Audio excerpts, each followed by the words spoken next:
Sabi nila, si manalo raw ang anghel sa sikatan ng araw. Yun daw sikatan ng araw, yun daw ang Far East, no? Tapos ang anghel daw na sikatan ng araw si Manalo. Binabasa nila ang Apokalipsis 7:1.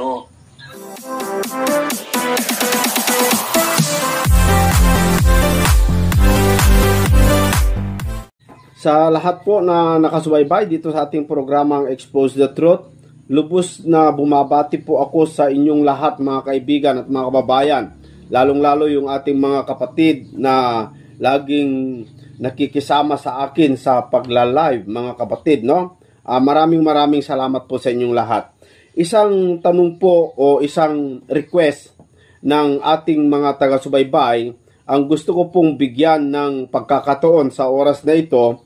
Medyo may katagalan na po ito mga kaibigan, pero ngayon ko lamang po kasi mabigyan ng pagkakataon dahil ngayon ko lamang po nakita yung video na gusto niyang makita mga kapatid. So sabi sa nag-comment sa atin, ito po ay galing sa ating kaibigan, si kapatid na Carlo, na ganito ang kanyang request. Bro, yung angel sa sikatan ng araw, si Manalo ba? Sana gawan mo ng video. Yun po yung kanyang sinabi. Yan po ang, alam nyo mga kaibigan, yan po yung sinasabi ng mga defensor ng Iglesia ni Cristo, na kung saan ay si Manalo daw o si Felix Manalo daw yung huling sugo ng Panginoon, at siya raw yung magtatatak na sinasabi doon po sa Revelation chapter 7. Siya daw yung umakyat sa sikatan ng araw para magtatak. So siya daw yung angel na sinasabi roon. Pero tignan natin mga kaibigan kung paano po ito giniba ni kapatid na Eli ang pananampalataya ng mga manalista tungkol po rito. Kasi mga kaibigan, ayon sa video ng ating kapatid na Eli na aking nakita, giniba niya po yung paniniwala ng mga Iglesia ni Cristo tungkol po doon. Ito po yung video mga kaibigan, pakinggan po natin kasi napakaganda po ito kung paano po ipinakita ng ating kapatid na Eli yung kamalian na interpretasyon ng mga Iglesia ni Cristo. Ito mga kapatid, ating papaksain sa ating Bible study.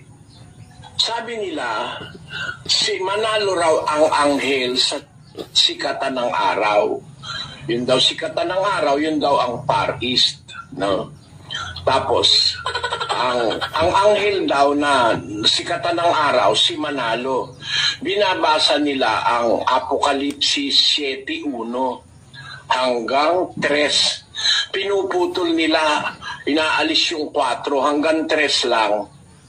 Ito po ang nakasulat sa kanilang pasugo. Pakilagay mo nga. May 19. Ito pansinin nyo mabuti mga kaibigan. Gusto ko lamang pong ipaalaala sa inyo. Kung meron man yung mga tumatawa dyan, hindi po ako ang naglagay. Kung meron mang tumatawa dyan, hindi po ako yung naglagay. Kundi ito po ay video mula sa YouTube na kung saan ay mayroon na pong naglagay dyan. Hindi po ako, mga kapatid. In 76, page 28. Ang isa pang hula na tumutukoy sa pagkasugo ni kapatid na Felix Manalo ay ang nasa Apokalipsis 7:2-3 na ganito ang sinasabi. At nakita ko ang ibang anghel na umaakyat mula sa sikatan ng araw, na taglay ang tatak ng Diyos na buhay. At siya'y sumigaw ng tinig na malakas sa 4 na anghel na pinagkaloobang maipahamak ang lupa at ang dagat, na nagsasabi, huwag ninyong ipahamak ang lupa, kahit ang dagat, kahit ang mga punong kahoy, hanggang sa aming matatakan sa kanilang mga noo ang mga alipin ng ating Diyos.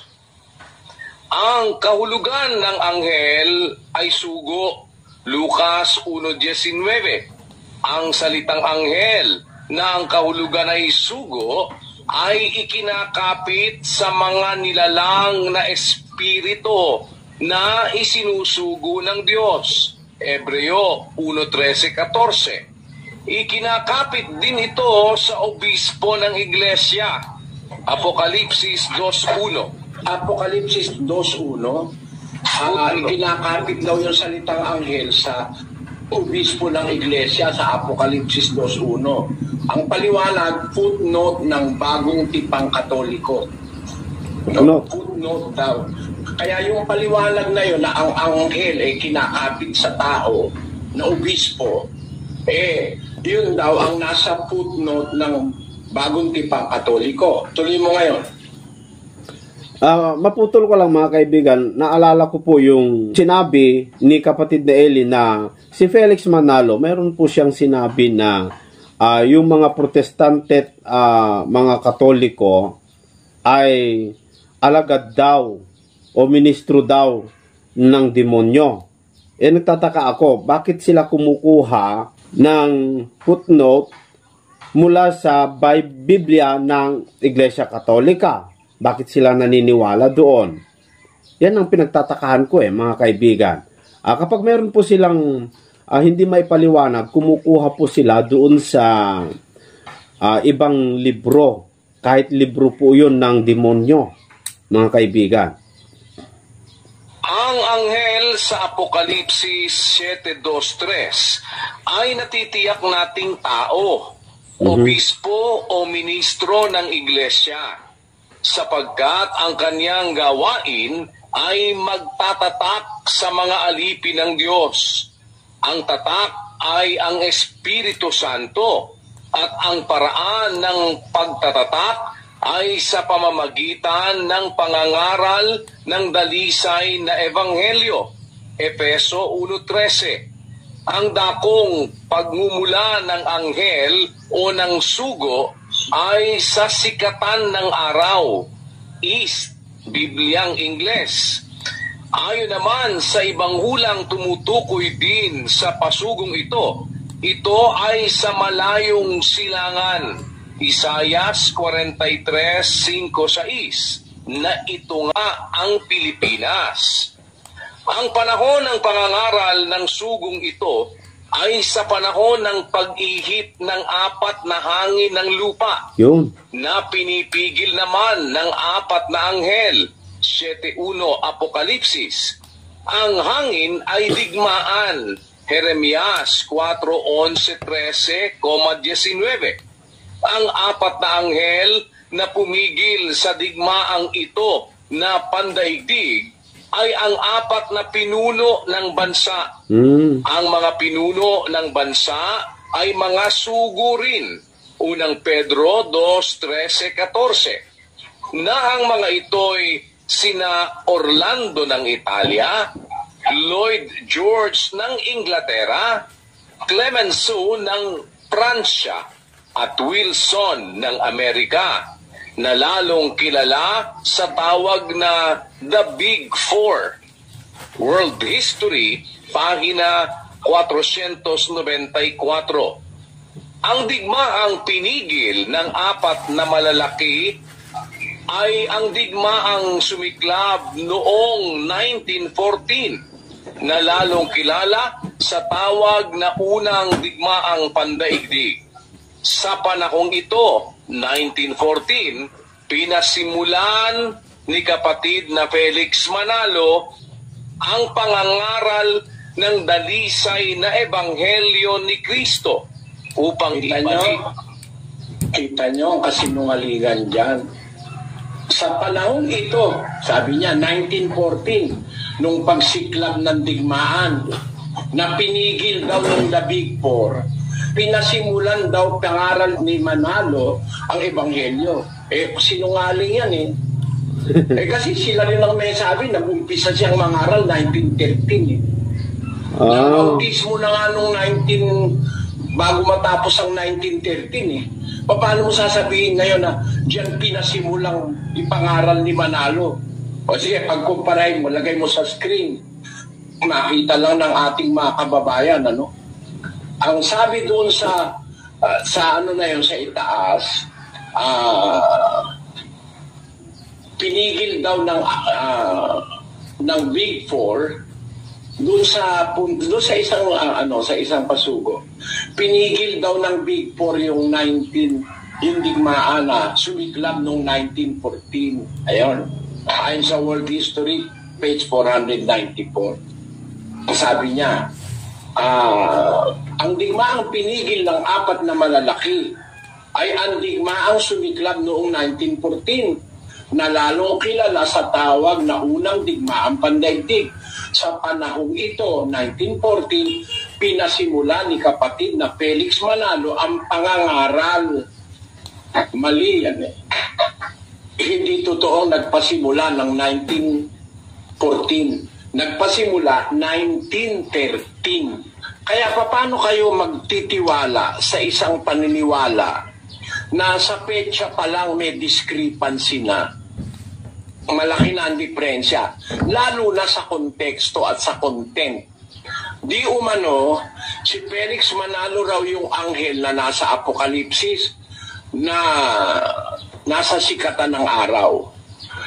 Basahin natin ang ginagamit nilang batayan. Sabi ko nga sa inyo, hindi para Manila, kundi para ituro. Bible study kasi ito eh. 7:1 ng Apokalipsis. Pakinggan nyo.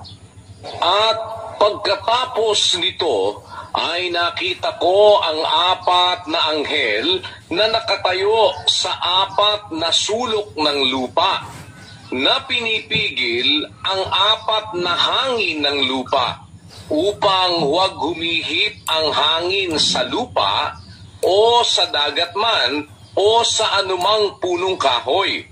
O, take note mga kapatid, sa 7:1 na hindi nila inilagay sa pasugo, nakita ko ang ika-apat na anghel, sabi ni San Juan. Nakatayo sa apat na sulok ng lupa, na pinipigil ang apat na hangin ng lupa. Aba, yung palang apat na anghel, pumipigil sa apat na hangin ng lupa. Yes. So, apat na hangin ang pinipigil. Tandaan nyo, apat ang pinipigil. At upang wag humihip ang hangin sa lupa, o sa dagat man, o sa anumang punong kahoy. Tapos sa 2, at nakita ko ang ibang anghel na umaakyat mula sa sikatan ng araw, na taglay ang tatak ng Diyos na buhay.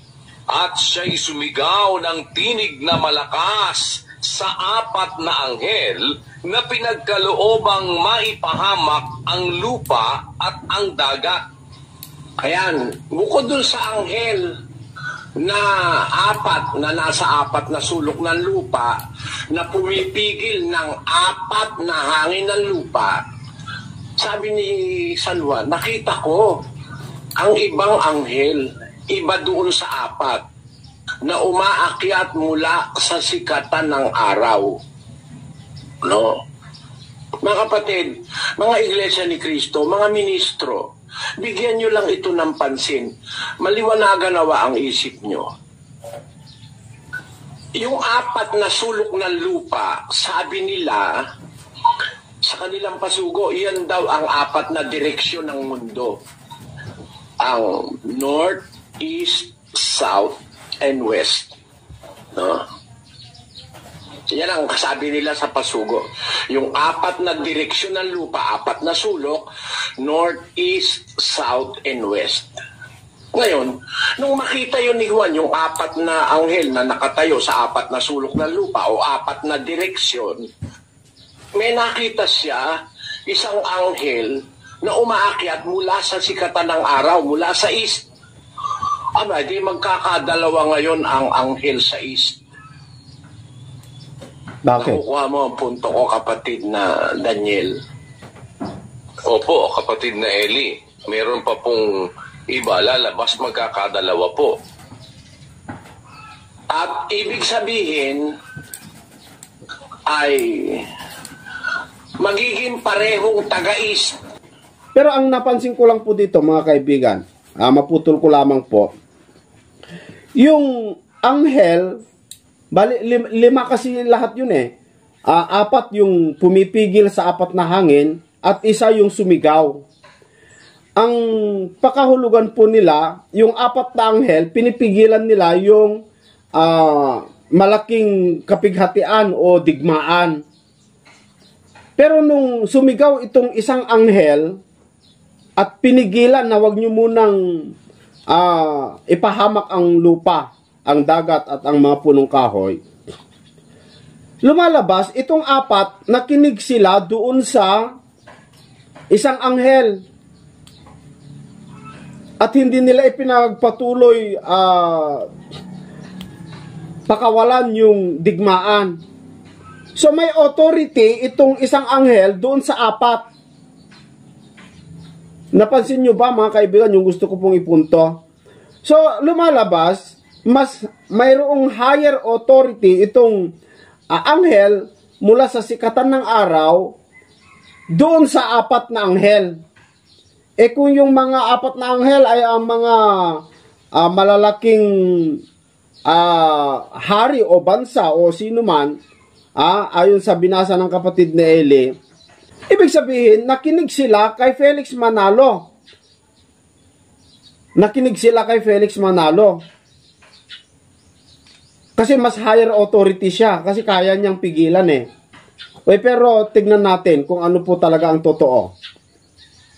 Yung umaakyat sa sikatan ng araw na anghel at yung anghel na nakatayo naman sa east. Magiging dalawa silang anghel. Kung ang apat na anghel ay ang apat na malalaki o big four, meron ba ron taga-east? Okay. I said, we are not sure. Kasi apat na sulok ng lupa ang kinalalagyan ng apat na anghel eh. Sino-sino ba yung apat na anghel na sabi nila yung mga pinuno ng lupa na mga sugo, sabi nila, mga anghel sugo. Yun daw si Orlando ng Italia. Taga-Italia yon. Sino pa isa? Si Woodrow Wilson ng Amerika. Ano? Tapos si David Lloyd George ng United Kingdom at si Vittorio ng Italy. Ulitin natin, si Woodrow Wilson, Amerika. Si David Lloyd George ng United Kingdom. Si Vittorio ng Italia. At si George Clemenceau of France. Meron ba dyan taga-east? Wala. Mga ministro ni Manalo, makonsensya naman kayo. Meron bang taga-east dyan? Yung si Wilson ng Amerika, si George ng United Kingdom, si Orlando ng Italia, at saka si Clemenceau of France. Meron ba diyang isang taga-east? Wala eh. Sa hula na binabasa at pinagbabatayan nitong mga ni Manalo ng kanyang mga ministro, dalawa ang anghel sa sikatan ng araw. Yung isa, yung pumipigil. At yung isa naman, yung umaakyat. No? Kasi kung ang apat na sulok ng lupa ay apat na direksyon, tiyak may is doon. Ewan ko lang kung nakukuha ninyo ang aking punto, mga kababayan, ano? Apat na sulok ng lupa, ayon sa pasugo, ay apat na direksyon daw yon. Kaya yun ang north, east, south, and west. The general direction on earth ay north, east, south, and west. North, east, west, and south. Ano? Ngayon, di may kasama ng east doon. May anghel doon sa east dahil pumipigil nga eh. Ngayon, may nakita si Juan na ibang anghel umaakyat sa sikatan ng araw. Di magkakadalawa. yung anghel. Yung isang pumipigil at saka yung umaakyat na sumisigaw ng malakas na tinig. Pag-aralan nyo, mga ministro ni Manalo at mga kapatid na Iglesia ni Cristo. Hindi po si Manalo yung anghel na yan at hindi yan the big four.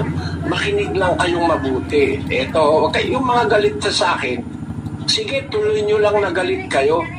Sinusumpa nyo ako kung ano-ano pinaglalalagay nyo sa internet. Wala naman akong ginawang masama sa inyo. Pero okay lang yan. Basta pakinggan nyo lang ito at baka sakali magliwanag ang isip nyo. Dahil hindi naman akin ito, salita ito ng Diyos. Yes. Nasa Biblia ito. Ngayon, ayon sa pasugo, yun daw anghel na umaakyat, si Manalo raw yon. Alam nyo ba ang kahulugan ng akyat? Ayon sa kanila. Bakit ka umaakyat? Kukuha rin tayo sa pasugo. Ang kahulugan daw ng anghel na umaakyat ay unti-unti na raw nakikilala ang Iglesia ni Cristo. Yung salitang umaakyat, pakibasa nga natin. Basahin natin ito, kapatid na Daniel. Umpisahan mo doon sa 1914. 1914 nang magsimula ang digmaan. Noon nagsimulang magtanim ng binhi o nangaral ang sugong magmumula sa Pilipinas. So parang magkasabay, ano? Itong pasugo nila, magkasabay yung digmaan at saka yung pangangaral ni Felix Manalo. Para magkasabay. Pero doon sa talata, sa Revelation chapter 7, hindi magkasabay. Ayon sa nakatala sa ating pamahalaan, ang Iglesia ni Cristo ay narehistro noong Hulyo 27, 1914 at 1918 naman natapos ang digmaan. Sa panahong ito ay tignan mo, magkasabay, no? Magkasabay yung digmaan at saka yung 1914 na pangangaral ni Felix Manalo. Magkasabay Pero sa Revelation, hindi magkasabay Maakyat na.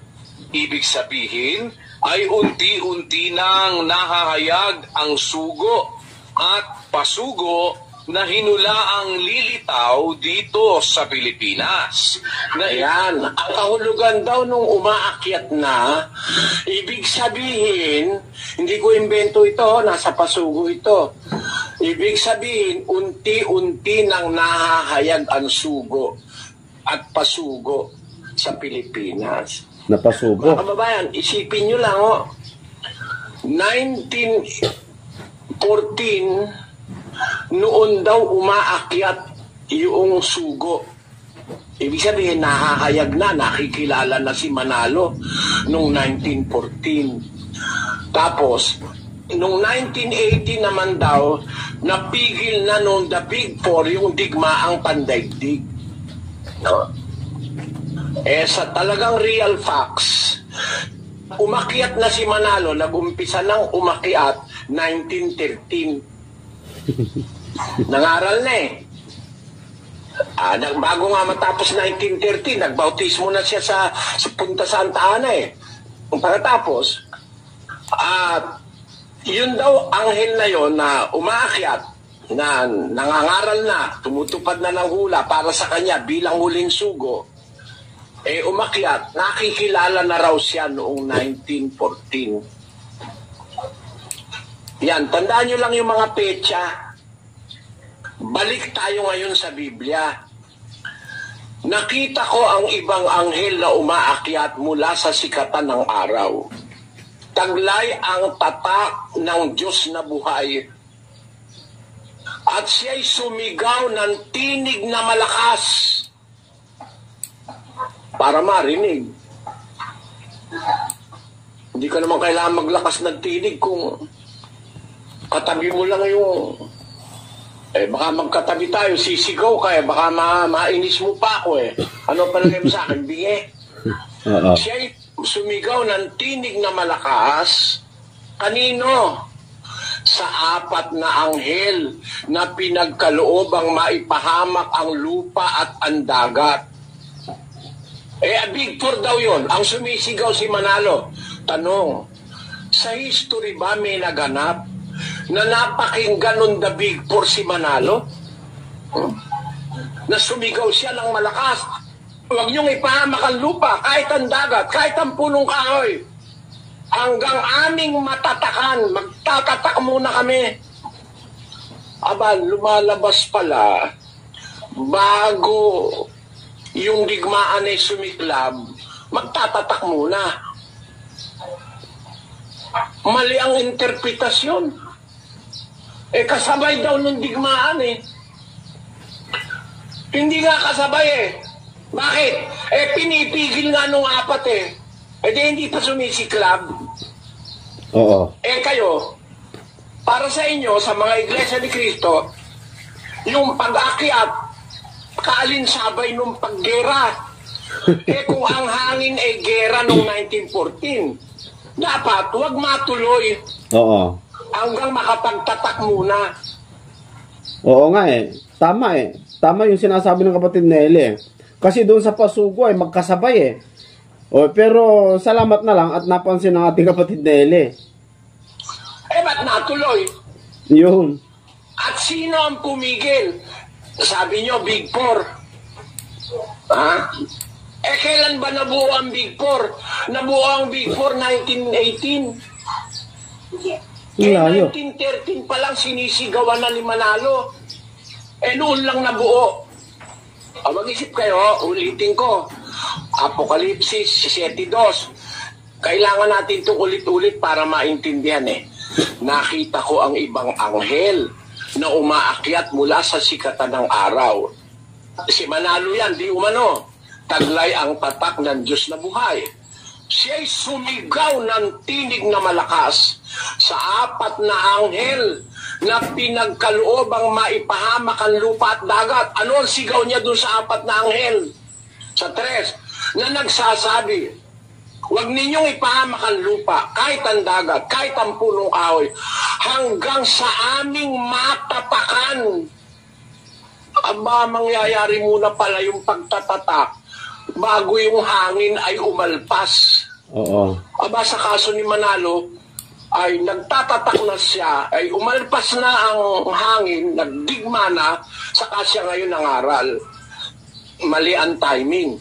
Mali. No? Mali. Sa pakahulugan nila, hindi ko pakahulugan yun, nasa Pasugo yun. Ang nasa Biblia, yung hangin, pigilan. Huwag niyong ipahamak, sabi, kaya nga pumipigil yung apat. Ang kahulugan ng pumipigil, mga kapatid, para wag humihip.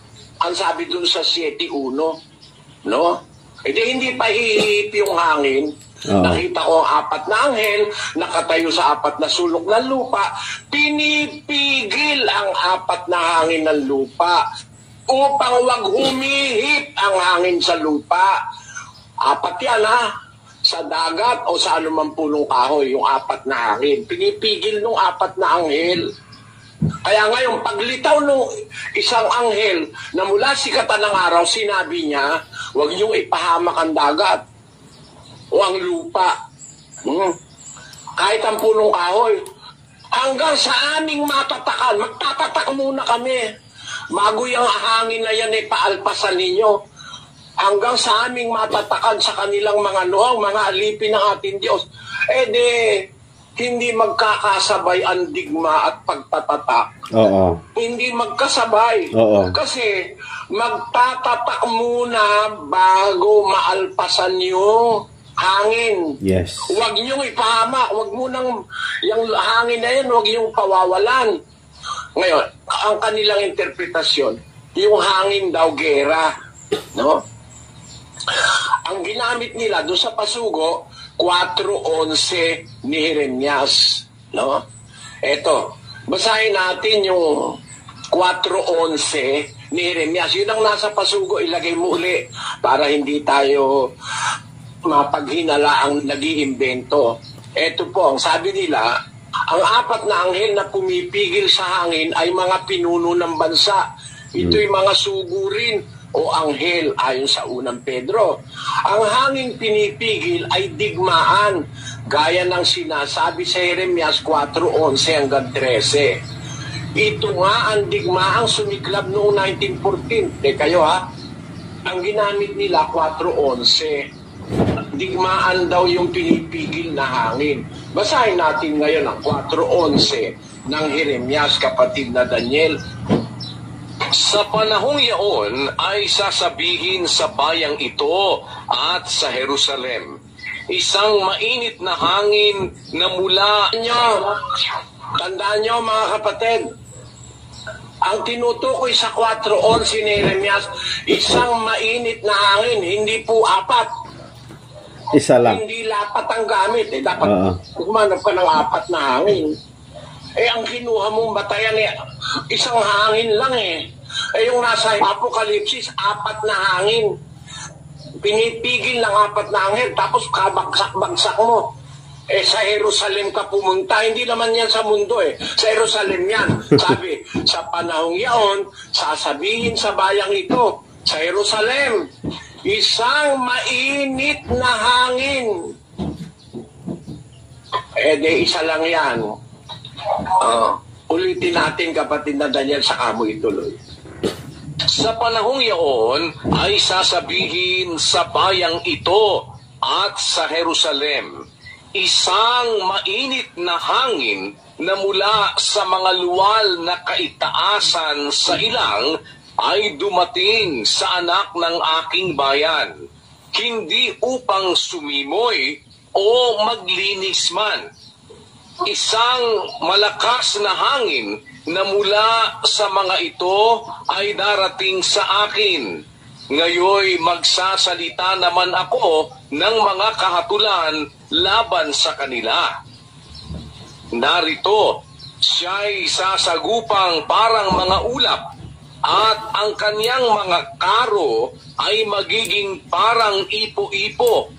Ang kanyang mga kabayo ay lalong matulin kaysa mga agila. Saba natin, sapagkat tayo'y nangapahamak. Ayan, sa 19, yan daw ang digma. Basahin natin sa 19. Ang hirap ko, ako'y nagdaramdam sa aking puso. Ang dibdib ko ay kakaba-kaba, hindi ako matahimik, sapagkat iyong narinig, o kaluluwa ko, ang tunog ng pakakak, ang hudyat ng pakikipagdigma. Tama, yan palang mainit na hangin, darating sa Jerusalem, yan pala'y digma, pero sa Jerusalem yan. Yes. Oo. Ang layo sa Pilipinas niyan, mga kapatid.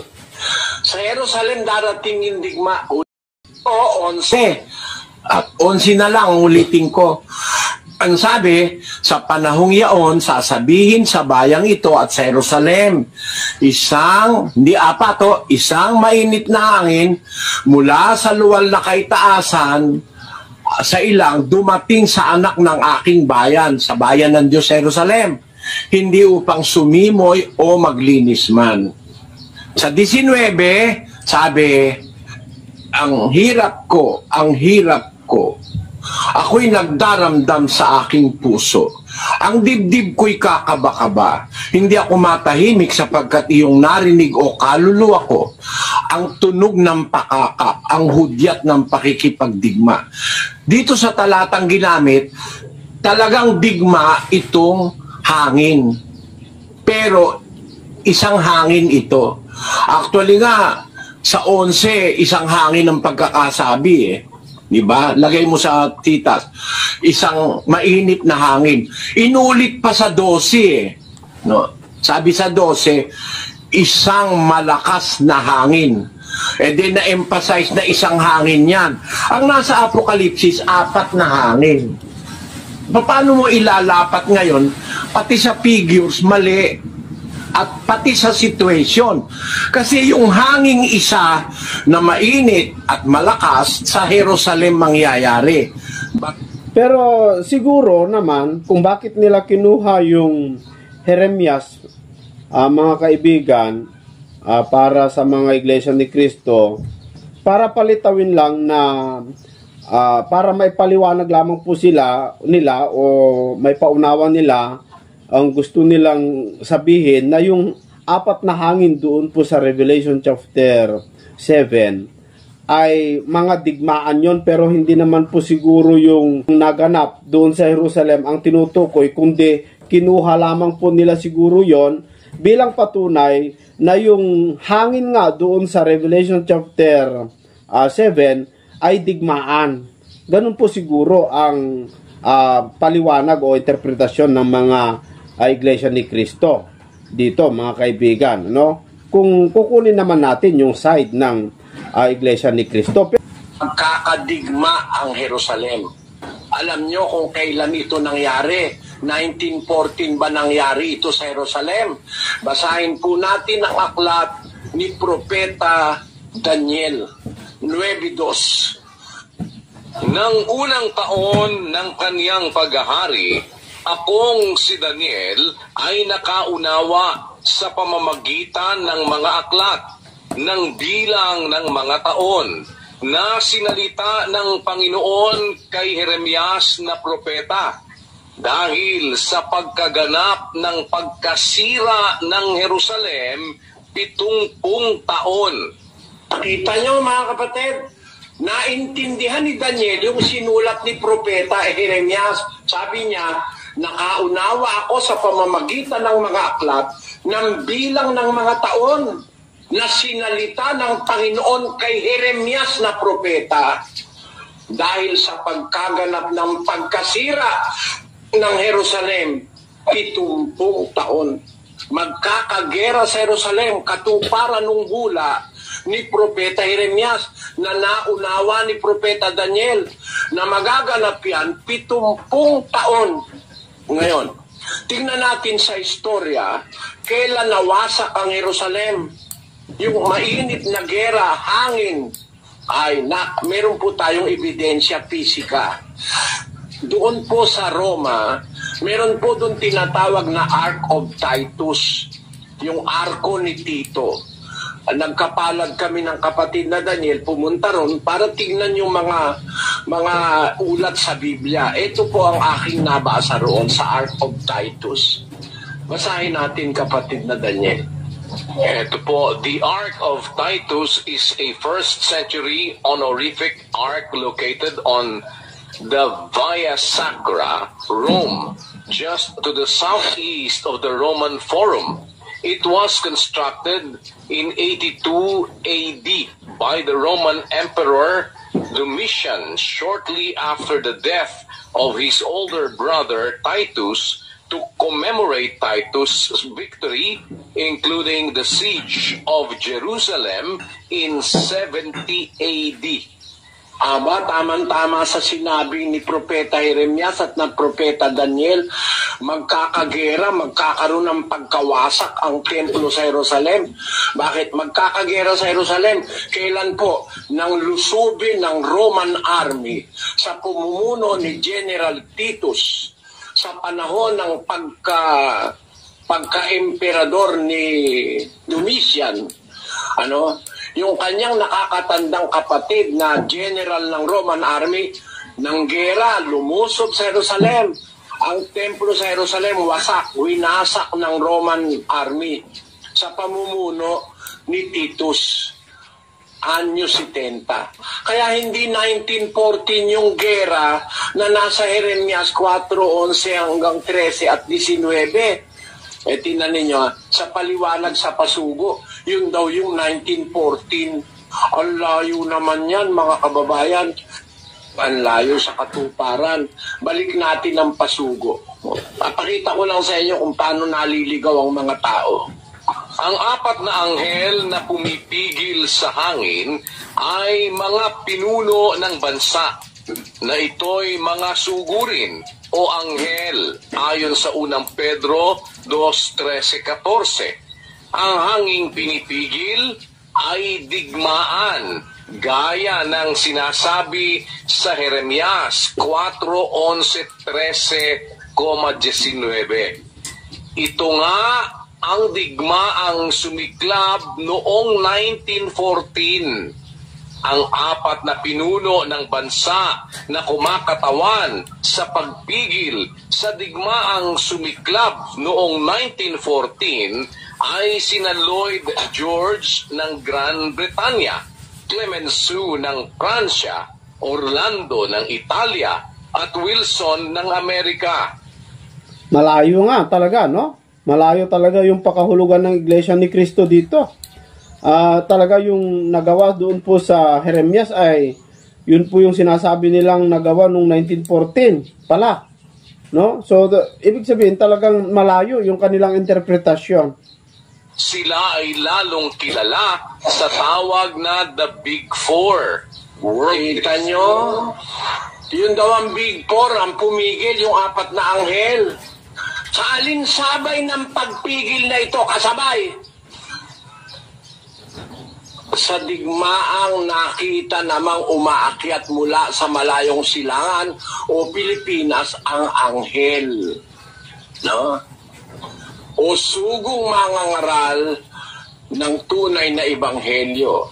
1914 nang magsimula ang digmaan, noon nagsimulang magtanim ng binhi o nangaral ang sugong magmumula sa Pilipinas. Tingnan ninyo ang discrepancy. Noon daw nag-umpisa si Manalong mangaral, kasabay nung digma, mali.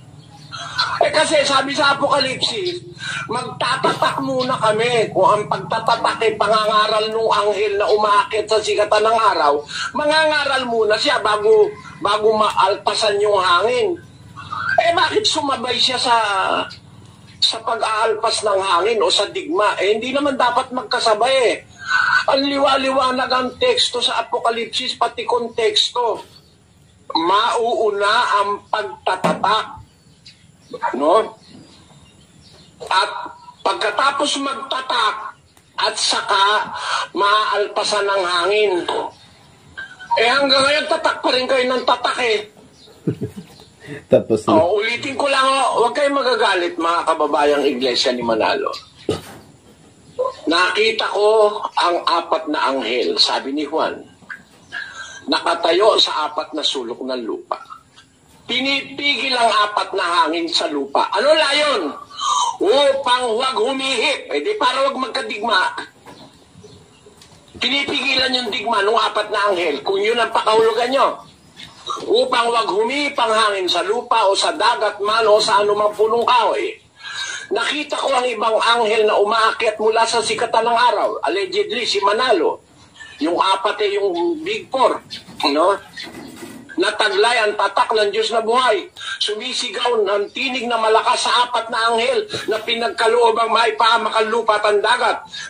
Ano raw ang sigaw ni Manalo? Na nagsasabi, huwag ninyong ipahamak ang lupa, kailangan walang mangyaring kapahamakan, kahit ang dagat, kahit ang punong kahoy, hanggang sa aming matatakan. Di magtatatak bago alpasan yung digma. Ba't ngayon magkasabay na nangyari? Kung talagang magkasabay, mali sa konteksto. At ang ginamit na talata, Jeremias, hindi naman sa Pilipinas naganap yung digma. Hindi naman pang sanlibutan. Sa Jerusalem lang naganap yun. Yung digmang nagwasak ng templo sa Jerusalem. No? Along those lines, mag-isip kayo mga kapatid. Pero alam nyo, hindi dyan matatapos yung ating pinag-aaralan kasi ang pangangaral daw ng Ebanghelyo ni Manalo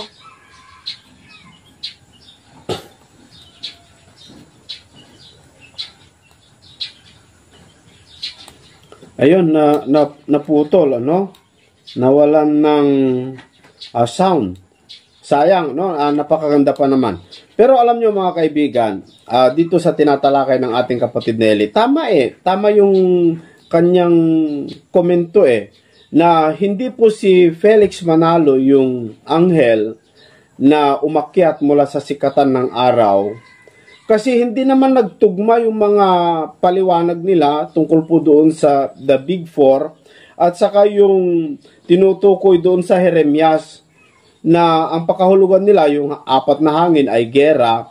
Pero naganap daw noon 1914. Pero yung naganap doon sa Jeremias ay sa Jerusalem lang naman talaga, ayon sa pinakita o patutuo ng ating kapatid na Eli, at yun ay naganap noong 82 to 70 AD, mga kaibigan. So hindi magkatapat, no? Pero ayon sa ibang mga video na napakinggan ko sa ating kapatid na Eli tungkol po dito sa apat na hangin, kung atin pong babasahin, mga kaibigan, yung apat na hangin na tinutukoy sa talata, ay hindi po ito normal o hindi po ito basta-basta digma lang yung apat na hangin, yung mundo natin, mga kaibigan, ay talagang mawasak, mawawasak. Hindi lang sa Jerusalem at hindi lang ang lupa, kundi pati dagat, pati mga kahoy, lahat-lahat masupok na. Lumalabas, itong apat na hangin na ito, magaganap ito pag ang mundo na ay wawasakin na. So hindi po talaga yung sinasabi ng mga iglesia ni Kristo ito. Kasi kung atin pong pag-aralang mabuti, mga kaibigan, itong talata, yung apat na hangin, meron pong kapangyarihan para ipahamak ang lupa at ang dagat.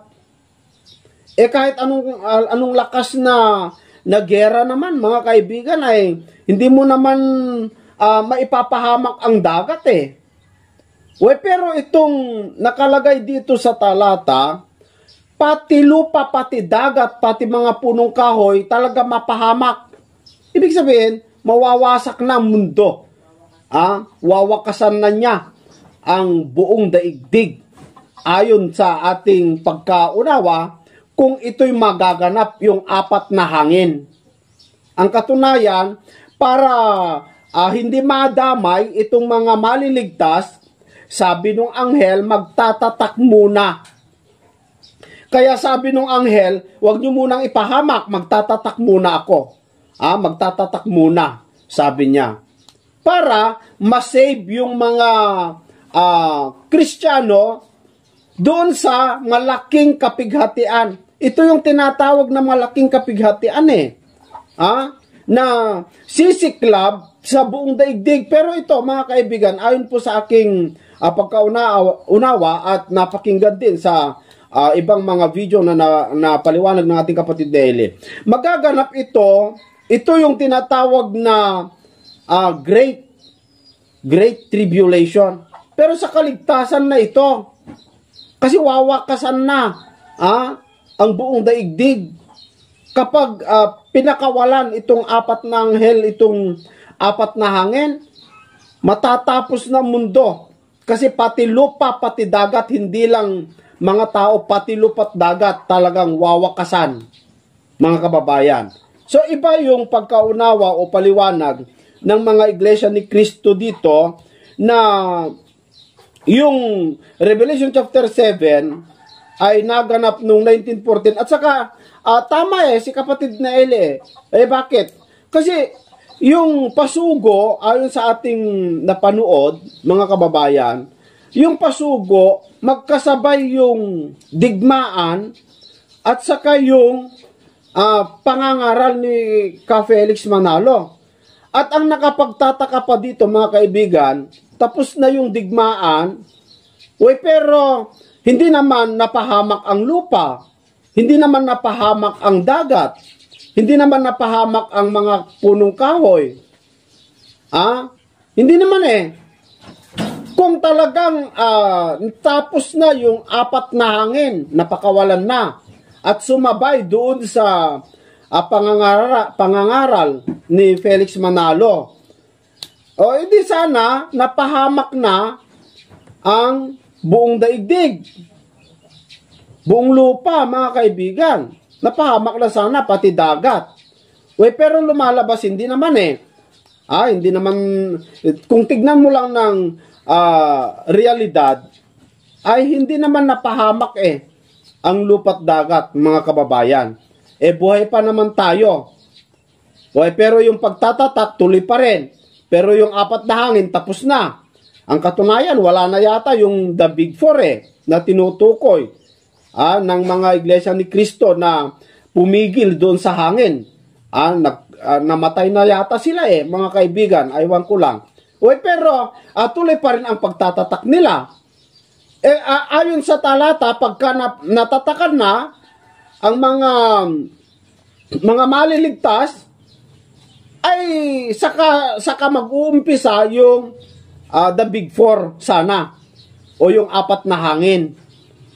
Ito ang nangyari, hindi mga kaibigan. Kaya dito makikita natin, hindi talaga paninira ito mga kapatid, kundi ito po talaga ipagtutuwid na sana mapansin po ito ng mga miyembro ng Iglesia ni Cristo na ang kanilang pasugo ay talagang napasubo at aminin na lang mga kaibigan. Hindi naman masama aminin mo nagkamali ka aminin mo na hindi tumugma mas maganda nga kung aminin mo kasi yun ang gusto ng Diyos yung matutunan natin yung ating pagkakamali. Kasi ako man din mga kababayan ayon sa mga nauna kong mga video meron din naman akong mga bagay na pinagkamalian na mga kababayan, no? Pero inaamin naman natin. Pero ito mga kababayan, wag na po nating ipilit tulad yung pagkatao ni Kristo.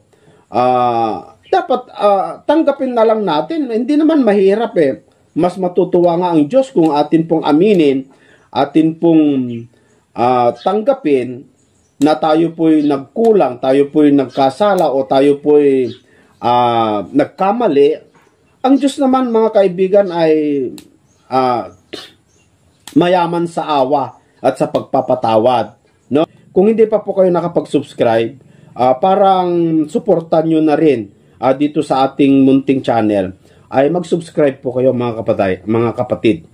At ako po nagpapasalamat sa lahat ng mga nag-subscribe na.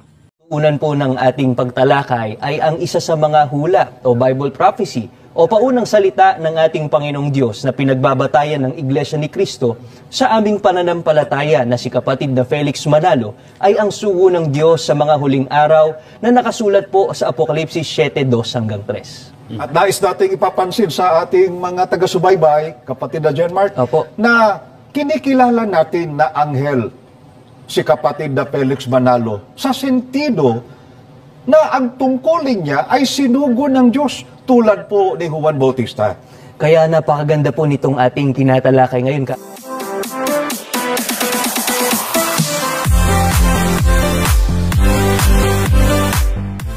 Magandang umaga po sa inyong lahat. Magandang gabi, magandang hapon, anumang oras kayo na nanonood dito sa ating programang Expose the Truth.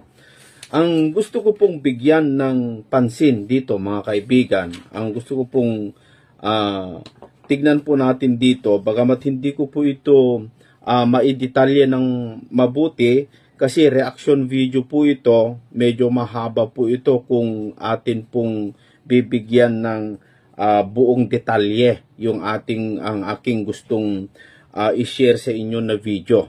Ito ay video po ng mga INC na kung saan mga kaibigan ay tungkol po doon sa kanilang paniniwala na si Felix Manalo yung nandoon po sa Revelation chapter 7 verse 2, no? Mga kaibigan.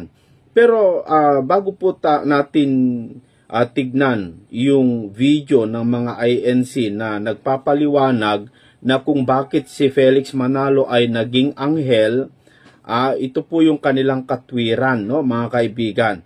Ito po yung kanilang sinasabi tungkol po kay Felix Manalo na binabatikos po ng mga ibang mga relihiyon yung kanilang paniniwala na si Felix Manalo ay isang anghel, pero ang kanilang katwiran ay atin pong aalamin kung bakit nga ba nila sinasabi na si Felix Manalo ay anghel, mga kaibigan, bagamat siya'y tao. Ano yung kanilang katwiran. So, ito, mga kaibigan, ay para maidugtong nila yung kanilang paniniwala na sa mga huling araw ay sinugo ng Diyos si Felix Manalo bilang isang anghel ay doon po sa Revelation chapter 7 verse 2. So pakinggan natin itong dalawang iglesia ni Cristo kung ano po yung kanilang paliwanag tungkol po sa pagka-anghel ni Felix Manalo. Narito po mga kaibigan. At binabati rin po namin ang nakasubaybay at naaabot ng programang ito.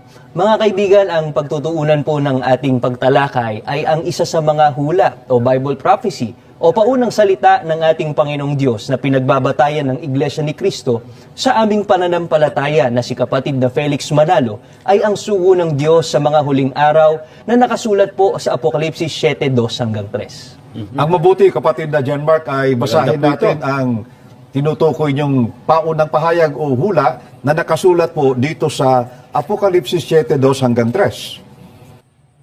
At nakita ko ang ibang anghel na umaakyat mula sa sikatan ng araw, na taglay ang tatak ng Diyos na buhay. At siya'y sumigaw ng tinig na malakas sa 4 na anghel na pinagkaloobang maipahamak ang lupa at ang dagat, na nagsasabi, huwag ninyong ipahamak ang lupa, kahit ang dagat, kahit ang mga punong kahoy, hanggang sa aming matatakan sa kanilang mga noo ang mga alipin ng ating Diyos. Sa hulang ito, kapatid na John Mark, mga mahal na taga-subaybay, ay mayroon pong binabanggit na ibang anghel na umaakyat mula sa sikatan ng araw na taglay ang tatak ng Diyos na buhay. At ang kanyang gawain po, kung mapapansin ninyo, ay ang magtatak. Napatunay na natin ito, kapatid na John Mark, sa maraming pagkakataon na ang katuparan po ng ibang anghel ay si kapatid na Felix Y. Manalo. Subalit ka, Bobby, at mga mahal po naming mga taga-subaybay. Ayan, so maliwanag po yung ating napakinggan mga kaibigan na para sa mga iglesia ni Cristo ay talagang si Felix Manalo yung katuparan doon po sa Revelation chapter 7 verse 1. No? Maliwanag yan mga kaibigan na talagang si Felix Manalo ang kanilang kinikilalang sugo na isinugo doon po sa Revelation chapter 7 verse verse 2 mga kaibigan. Tuloy natin. Itinatanong po ng iba kung paano raw naging anghel si kapatid na Felix Manalo samantalang siya ay isang tao. Yes. Sinasabi rin ng iba na dahil sa kinikilala natin na anghel si kapatid na Felix Manalo at ang pagkakilala naman po natin sa Panginoong Hesukristo ay tao, lumalabas daw po na mas mataas ang pagkilala po natin sa kapatid na Felix Manalo kaysa sa ating Panginoong Hesukristo. Kapatid na John Mark, talagang sa unang tingin, mga mahal na taga-subaybay, maaari po na sa unang tingin ay masasabi agad sa amin o sa atin ng iba na oo nga naman, isipin nyo, kinikilala nyong anghel ang kapatid na Felix Manalo ninyo, samantalang tao ang Panginoong Hesukristo. E di, mas mataas nga para sa inyo ang inyong kinikilalang anghel. Opo, Kababi, lalo na po kung makakabasa po sila ng mga komento, ng mga tumutuligsa po sa atin tungkol sa ating pananampalataya, tungkol po dito sa ating tinatalakay. Kaya napakagandang pagkakataong ito, kapatid na John Mark, na sagutin natin ang argumentong ito ng iba. Dahil sa mga mahal na kaibigan, kung gagawin lang po sana ng tao ang pagsusuri, at dahil doon ay malalaman po niya ang tunay na kahulugan ng salitang anghel, hindi niya sasabihin na mas mataas ang ating pagtingin. Kapatid na John Mark, kay kapatid na Felix Manalo, kaysa ating Panginoong Hesukristo, dahil malalaman po niya na mali po ang ganyang pahayag. At lalabas po na ang nagsasabi ng gayon ay nagbibintang lang at naninira lamang, kapatid na John Mark. Opo. Para masagot po ang argumentong iyan, Kababi, at mga mahal po naming mga taga-subaybay, ay ipaglilingkod po namin sa ating mga taga-subaybay kung ano po ba ang kahulugan at kung sa ano po tumutukoy ang salitang anghel. Kapatid na John Mark, mga mahal na taga-subaybay, sa binasa po natin kanina sa Apokalipsis 7:3, mapapansin po ninyo sa inyong screen, may binabanggit po na, at nakita ko ang ibang anghel. Ang katumbas po na sa Ingles ng salitang anghel ay messenger. Pansinin po ninyo ang nakasulat sa ganun din pong talata.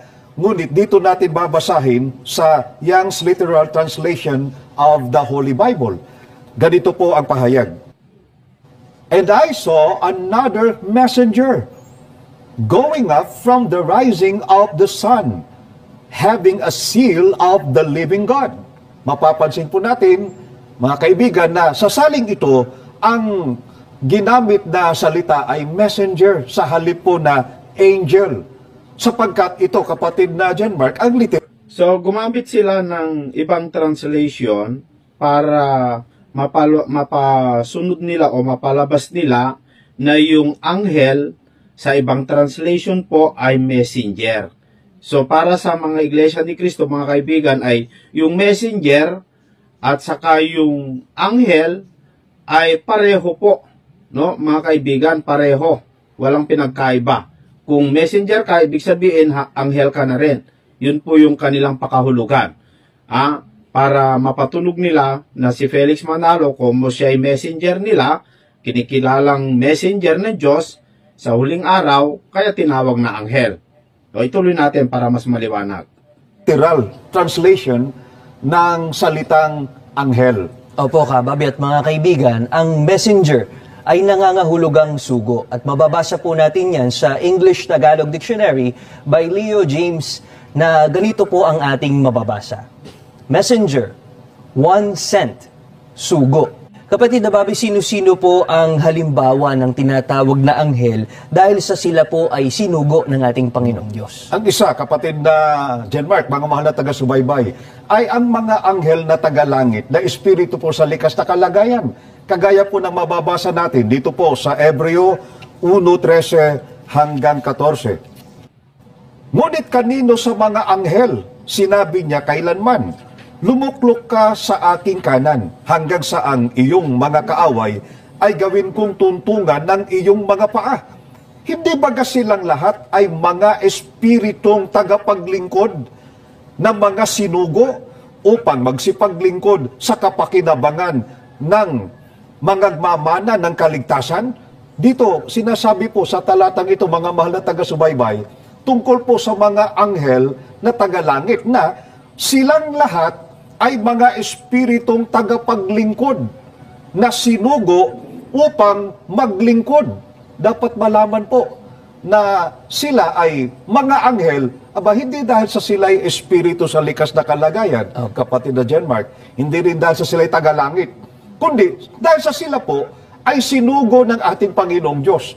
Mahalagang tandaan natin na ang literal po na kahulugan ng anghel ay sugo.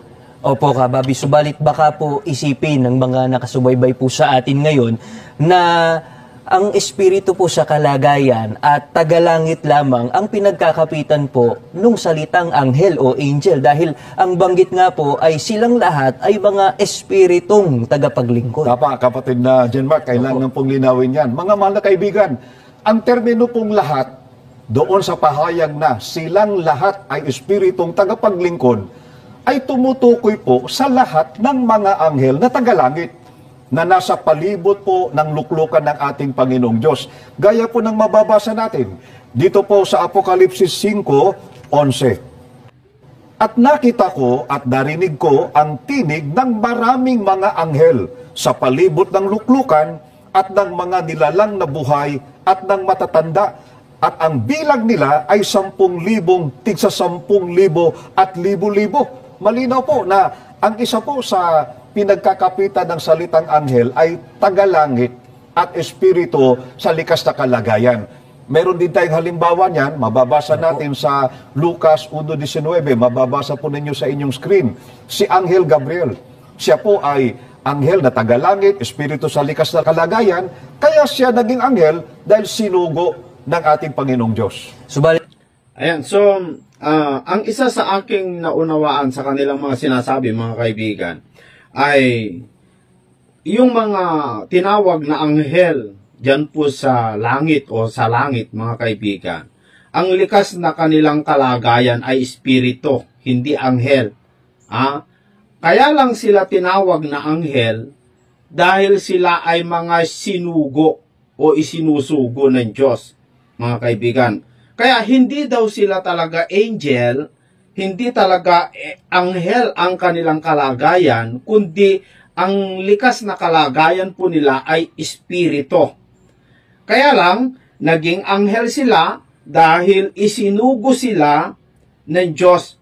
At ang literal daw na kahulugan ng anghel sa literal na kahulugan para sa mga iglesia ni Kristo ay sugo. Yung anghel, ang literal na kahulugan, sugo. Mga kaibigan. Kaya si Felix Manalo, pwede siyang tawaging anghel dahil isinugo daw ng Panginoong Diyos. Yan. Tuloy natin. Palit Kababi, alang-alang po sa mga nakasubaybay po sa atin ngayon, meron din po ba tayong maipakikita na halimbawa mula po sa Biblia na hindi naman po tagalangit, kundi tagalupa o tao. Subalit, tinawag po siyang anghel dahil sa siya'y sinugo ng ating Panginoong Diyos. Ang totoo, kapatid na Jenmark, marami pong halimbawa niya sa Biblia. Ang isa po rito ay si Juan Bautista. Pakinggan po ninyo ang nakasulat. Dito po sa Mateo 11:7 hanggang 10. At pagkaalis nila ay nagsimula si Jesus na magsalita sa karamihang tao tungkol kay Juan. Ano ang nilabas ninyo sa ilang upang makita? Isang tambubaga na pinapaspas ng hangin? Ano nga ang nilabas ninyo upang makita? Isang tao bagang mahusay ang pananamit? Alam na ninyo na ang mga nagdadamit ng gayon ay nasa bahay ng mga hari. Kaya't ano ang nilabas ninyo upang makita? Isang propeta baga?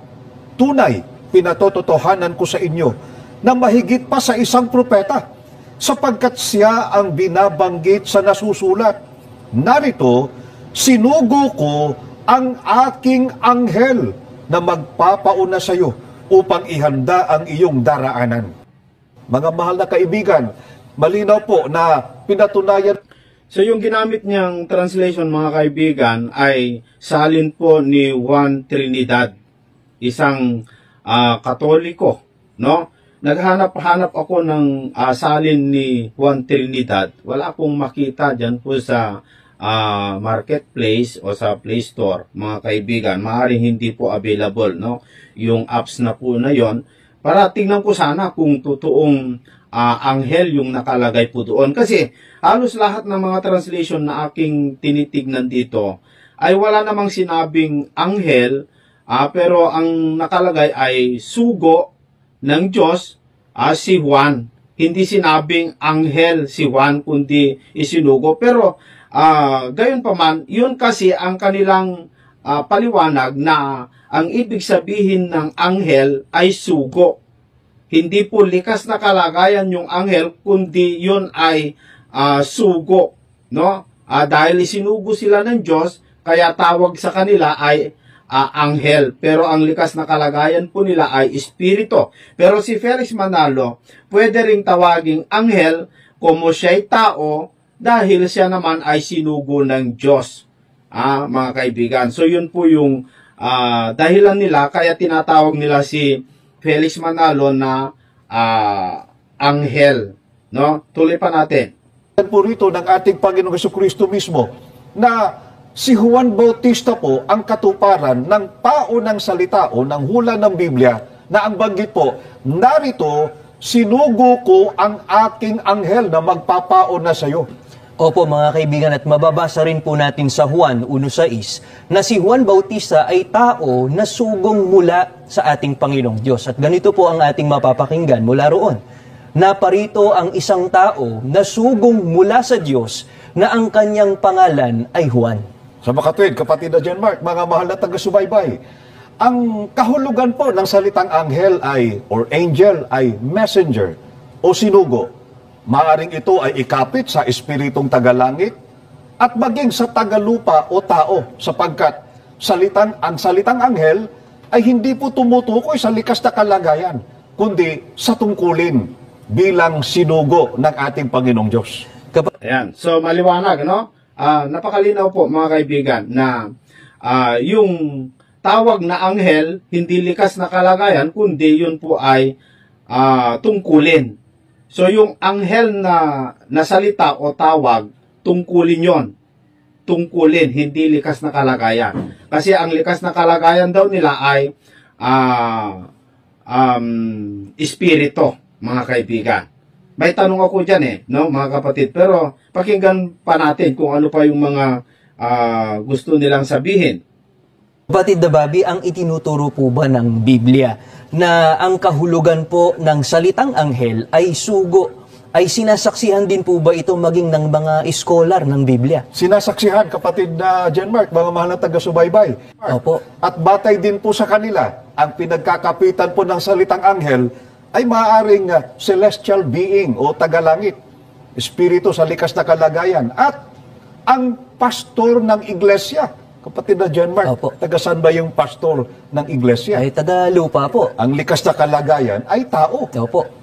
Tangi po sa mga otoridad na nag-aaral po tungkol sa Biblia, kababi ang katotohanan po ba na sinasabi ng Biblia na ang salitang anghel ay tumutukoy po sa tungkulin at hindi po sa likas sa kalagayan? Yan po ba ay sinasaksihan din maging ng mga otoridad ng Iglesia Katolika? Sinasaksihan din, kapatid na John Mark, mga mahal na taga-subaybay. Ang salitang anghel ay hindi po nagpapahayag ng kalagayan, kundi ng tungkulin. Yan ang binabanggit ng Biblia kanina, kapatid na John Mark. At nais nating ipapansin sa ating mga taga-subaybay, kapatid na John Mark, na kinikilala natin na anghel si kapatid na Felix Manalo sa sentido na ang tungkulin niya ay sinugo ng Diyos tulad po ni Juan Bautista. Kaya napakaganda po nitong ating tinatalakay ngayon, kababi at mga kaibigan, sapagkat marami pong mga tanong tungkol po sa ating pananampalataya ang nasasagot ng episode po natin na ito. At nais nating ipaalam sa mga taga-subaybay, kapatid na John Mark, na kaya po natin ito tinatalakay. Ito po ay may kaugnayan sa amin pong paggunita sa 137th birth anniversary po. So, ayan po, no? Mga kaibigan, yung paliwanag ng Iglesia ni Cristo kung bakit nila tinawag si Manalo bilang anghel.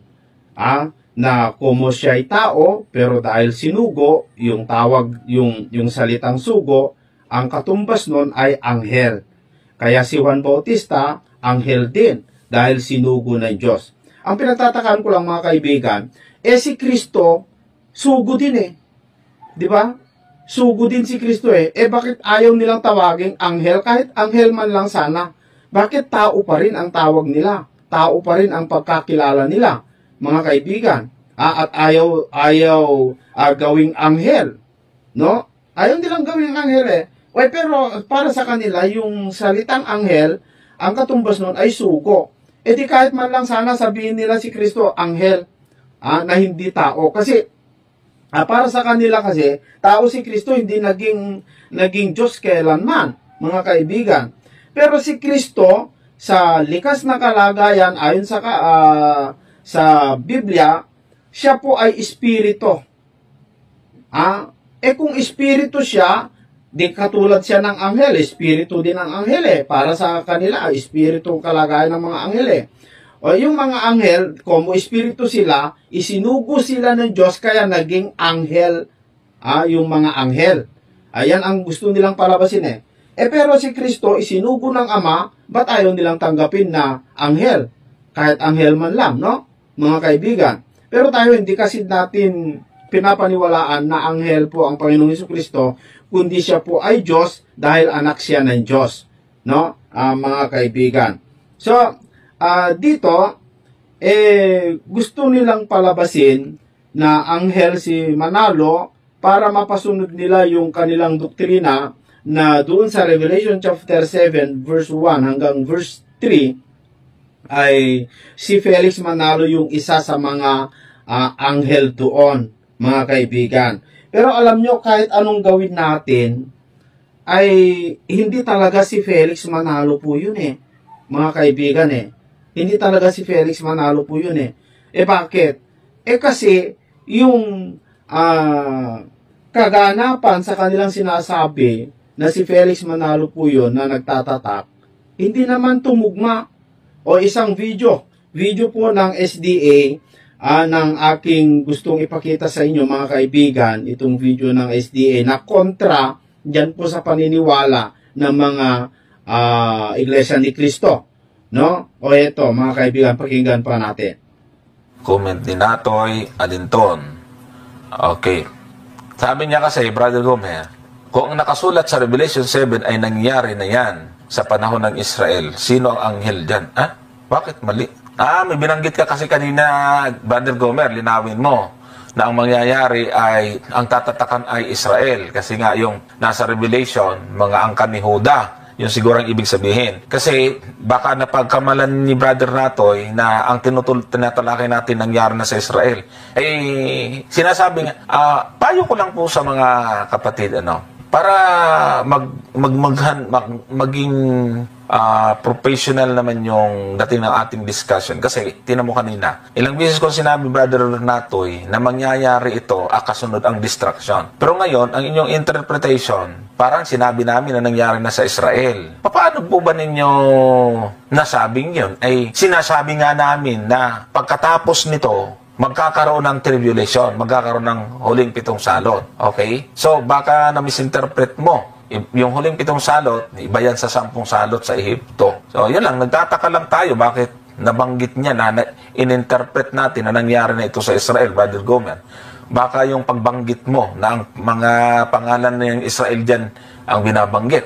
Sige, explain mo. Kasi nga, ikinukulikta nga po ng INC yan, Brother Johnson, kay Felix Manalo. Kaya nga ang sinasabi ko, kung si Felix Manalo pala yung tinutukoy dyan, ay bakit naman Israel yung mga tinatakan dyan? Hindi naman mga Pilipino.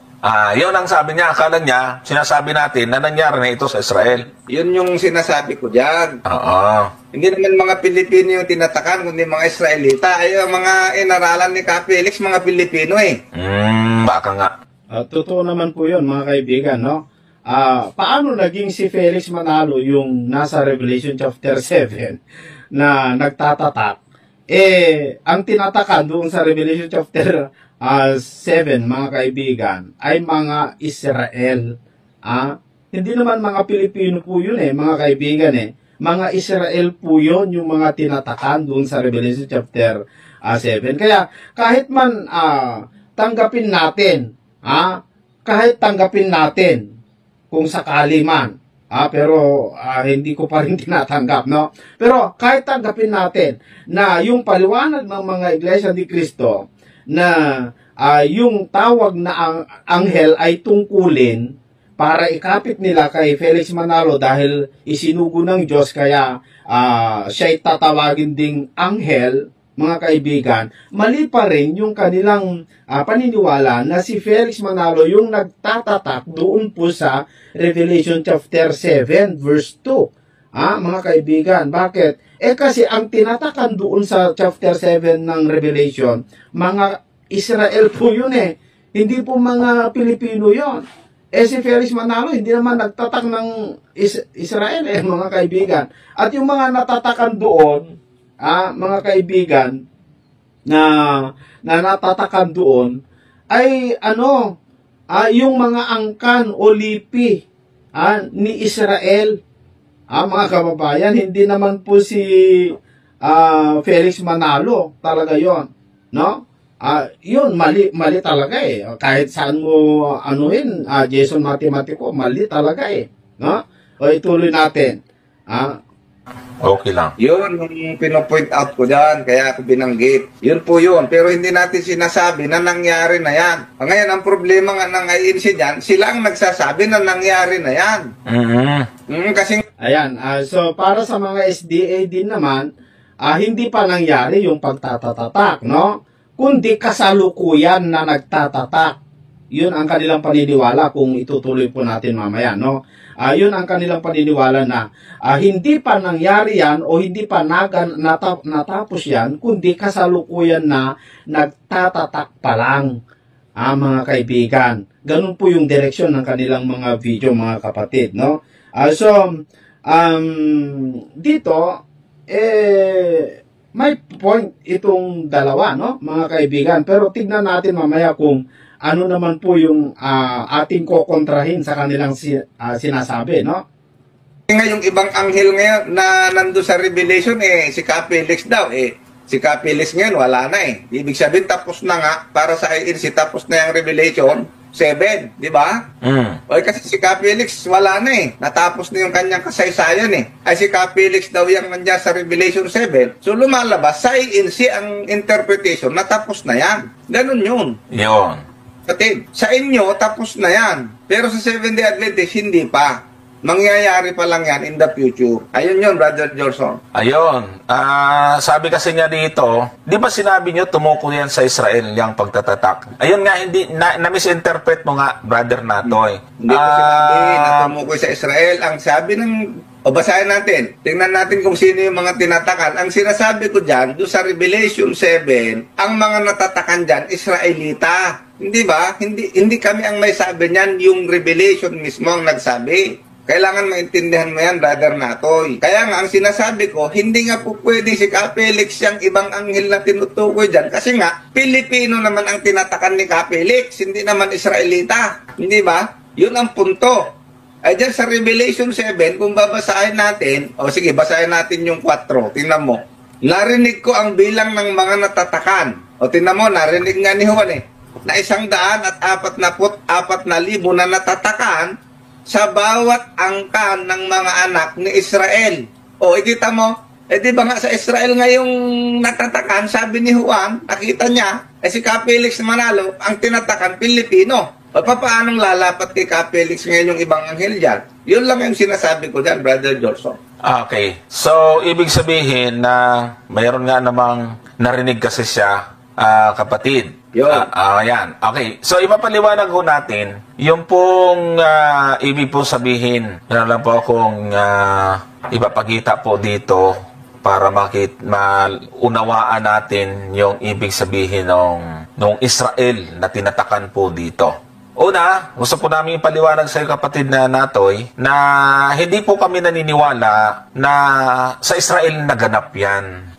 Ang sinasabi lang ni Brother Gomer, kung ia-apply at tama kayo, ay mali pa rin kasi ang tinatakan, mga anak ni Israel. Yan. Pero hindi ibig sabihin, naniniwala kami na nangyari yan sa Israel. So, ayan. So, yung nakalagay doon po sa Revelation chapter 7, mga kaibigan, ay yung mga natatakan ay mga angkan mula sa angkan ni Israel. Yun ang sabi, no? At yun din ang sinabi kanina ni kapatid na Gomer. Pero binabawi ni Johnson Amican na hindi ibig sabihin naniniwala kami na yung natatakan ay Israel lang, sabi niya. So gustong palabasin ni Johnson Amican na hindi lang Israel yung natatakan kundi pati Pilipino. Iulit natin, no, para makuha natin. Iulit natin yung bandaro. Brother Gomer, kung ia-apply at tama kayo, ay mali pa rin kasi ang tinatakan, mga anak ni Israel. Yan. Pero hindi ibig sabihin, naniniwala kami na nangyari yan sa Israel. So, valid naman yung iyong question kasi medyo nalito ka siguro doon. Ngayon, ipapaliwanag namin sa iyo na ito po ay hindi literal. No? Ang pagtatatak nga dyan ay pangangaral. Sabi ko kanina, ayan, so, ang pagtatatak daw dyan ay hindi literal, tama naman, no? Hindi naman literal na tatak, no? Pero, ang tatak daw, ayon sa kanya, ay pangangaral. So, para sa SDA, yung gawing pagtatatak ng anghel ay sa pamamagitan ng pangangaral ng salita ng Diyos. At sa pangangaral mo sa salita ng Diyos, ibig sabihin ay nagtatatak ka. Ganun ang punto ni Johnson Amican, mga kaibigan. So yung tatak, para sa kanila, na naganap dyan po sa Revelation chapter 7, verse 1 hanggang 3 ay yung pangangaral. Sino yung mga nagtatatak? Mga kaibigan, tuloy natin. Bago yung distraction, yon ay magkakaroon ng malawakang pangangaral. At ang pagtatatak, ito nga yung pangangaral. At ang banal na espiritu, yung magtatatak sa atin. So, ano ba yung ibig sabihin po ng bakit binabanggit po dyan yung mga angka ni Israel? Sa Bible, kung napansin po ninyo yung sinabi ni Johnson Amican na bago po mangyari yung distraction o yung malaking kapighatian para sa kanila, ay magtatatak muna. Yun ang kanilang dyan, mga kaibigan.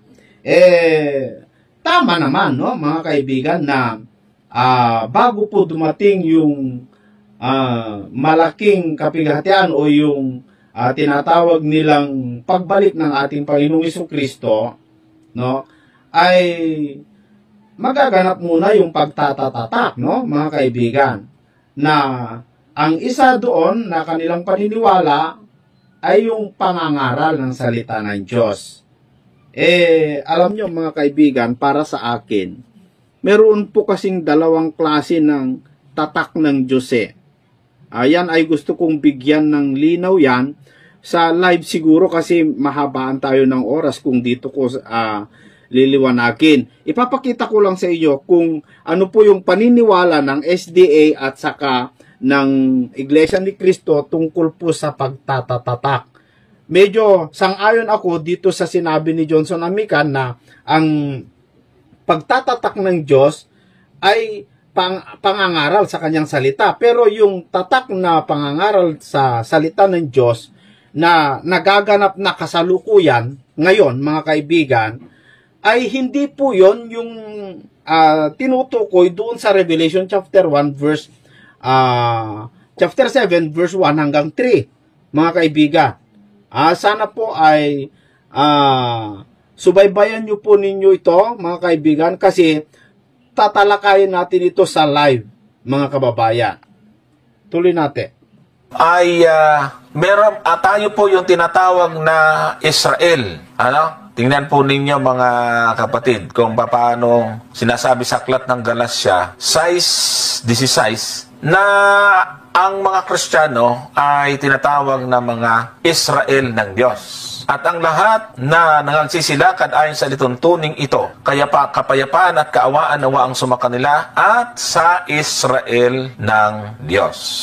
Ayan. So, hindi siya literal na Israel na itong mangyayari sa Revelation. Tanda natin, marami pong mga prophecy, mga pangitain si Juan dyan na binabanggit yung... So, mga kaibigan, ang isa sa kanilang sinasabi dito, si Johnson Amican, yung matatakan, dyan po sa Revelation chapter 7, na Israel, angkan ni Israel, na 12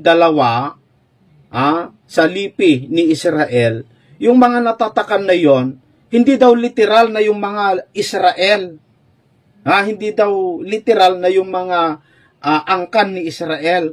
Kundi, yung natatakan daw dyan, ay yung spiritual na Israel na kasali po ang Hentil o kasali po Pilipino o kahit sinong tao, mga kaibigan, para kay Johnson Amican o sa mga SDA. So maliwanag sa atin mga kaibigan na ang paniniwala ng SDA na yung natatakan doon po sa 144,000 ay hindi lang angkan ni Israel talaga kundi lahat ng tao, mga kaibigan. Lahat ng tao at kasi yung Kristiyano daw siya yung tinatawag na spiritual na Israel. Mga kapatid. So tuloy natin. Ganun mga lugar, pangalan sa Old Testament, pero spiritual na ang aplikasyon. Halimbawa, yung Babylonia. Yan, yung Babylon na tinatawag, gumuho yung dakilang Babylonia. Ay ang literal na Babylonia sa Old Testament, matagal nang bagsak. Hindi na talaga nakapanumbalik yon. Pero dito sa Revelation, mayroong pangangaral na doon sa bahagi ng kanyang pangangaral ay sinisigaw yung pagbagsak ng Babylonia. Hindi yung Old Testament na Babylonia, kundi yung spiritual Babylon. Yan. Yung Babylonia na nababanggit sa atin doon sa Revelation, Brother Gomer, sa verse 17, di ba? Yung 17 talatang 5, ayan, at sa kanilang noo ay nakasulat ang isang pangalan, Hiwaga, Dakilang Babylonia, ina ng mga patutot ng mga kasuklam-suklam sa lupa. So ito, yung Babylonia, bumihag po ito sa Israel noon. Pero itong Babylonia dito, hindi na ito yun. Ito yung spiritual Babylon. Kaya yung Israel sa Revelation na tinutukoy, ay hindi lahat ng pagkakatukoy doon ay yung literal na Israel sa Old Testament. Kundi ito rin po yung Israel sa Espiritu. Bakit? Sino po ba ito ng mga Israel sa Espiritu? Ito po ay mababasa natin sa sulat ni Apostol Pablo sa Efeso 2, talatang 12, na kung sino yung bumubuo sa Israel, na kayo ng panahong yaon ay mga hiwalay kay Kristo na mga di kabilang sa bansa ng Israel at mga taga-ibang lupa tungkol sa mga tipan ng pangako na walang pag-asa at walang Diyos sa sanglibutan. So yung mga mananampalataya na dati hindi kabilang sa Israel ay ibinilang. Kaya pagdating sa 13, sabi, datapat ngayon kay Kristo Jesus, kayo na noong panahon ay nalalayo ay inilapit sa dugo ni Kristo. So, yung Kristiyano ay binubuo na po ito ng mga Hudyo by blood at mga Hintil by blood. Ayan. So, maliwanag na, no, mga kaibigan, sa atin na ang paniniwala po ng SDA, yung natatakan doon po sa Revelation chapter 7, ay hindi lang talaga yung literal na Israel, kundi yung bumubuo ng Kristyanismo. At yan ay sila. Sila din, angkin din nila na sila yon, no, mga kaibigan. At sila daw yung kasama ni Kristo, kung itutuloy natin yung video kasi mahaba lang masyado, no, sila daw yung kasama ni Kristo na magtatatak. Kasi para sa kanila yung nagtatatak diyan ay si Kristo yung anghel mga kaibigan At sila yung kasama, yung nagtatatak diyan po sa Revelation chapter 7 verse 2 hanggang verse 3, sila yung kasama ni Kristo na nagtatatak, mga kababayan. At kasalukuyan na nagtatatak na sila, no, mga kapatid. Ngayon, sa iglesia ni Kristo, si Felix Manalo naman. Pero napatunayan na natin na mali nga, no, mga kaibigan, na talagang si Felix Manalo kasi unang-una, yung sinasabi nilang apat na anghel na pinigilan ni Felix Manalo na para sumiklab ang digmaan ay yung apat, the Big Four, na si Woodrow Wilson, si David Lloyd George, at saka si George Clemenceau, si Victorio Orlando. Sila yung mga sinasabi ng mga iglesia ni Kristo na apat na anghel na pumipigil doon sa apat na hangin, no, mga kaibigan. At saka yung anghel, yung panglimang anghel na umaakyat sa sisikatan ng araw, ay natupad daw yon kay Felix Manalo. Pero ang malaking tanong dyan, mga kaibigan, mga babayan, yung sinasabi nila na pagkatapos ni Felix Manalo, wala nang susunod pa na sugo, kundi ang kakilakilabot na pagkawasak ng mundo ang susunod. Kaya lang, ang kasamang palad, mga kaibigan, ay si Felix Manalo namatay na, wala na si Felix Manalo, pero tuloy pa rin ang kanilang pagtatatatak, mga kaibigan. At wala na rin yung mga apat na anghel na sinasabi nila na yung the Big Four, wala na rin sila, pero tuloy-tuloy pa rin ang pagtatatak. Ang nakalagay sa Biblia, mga kaibigan, mga kapatid, pinipigilan yung apat na anghel, no? Yung apat na hangin, para makapagtatak itong anghel na may hawak na tatak ng Diyos. Ang problema dyan, mga kaibigan, sumiklab yung World War, hindi pa natapos yung tatak. At saka namatay na yung mga pumipigil sa apat na hangin, pero hindi pa natapos yung pagtatatak. Namatay na rin yung nagtatatak, nagtatatak pa rin ang mga iglesia ni Kristo. So, ito, napakalabo, napakalayo, no, mga kaibigan. Napakalabo. Unang-una, mga kapatid, yung mga natatakan, dyan po sa Revelation, chapter 7, mga kababayan, heto, no, mga kaibigan, gusto ko pong basahin dito po sa Revelation, Revelation chapter 14. Tingnan nyo po, mga kapatid. Sa Revelation chapter 14, sa verse 4, ganito ang sinasabi. Ang mga ito'y ang hindi nangahawa sa mga babae. Yung mga natatakan daw, umpisa natin sa 1 para makita natin. At tumingin ako at narito ang kordero ay nakatayo sa bundok ng Sion. At ang kasama niya'y 144,000.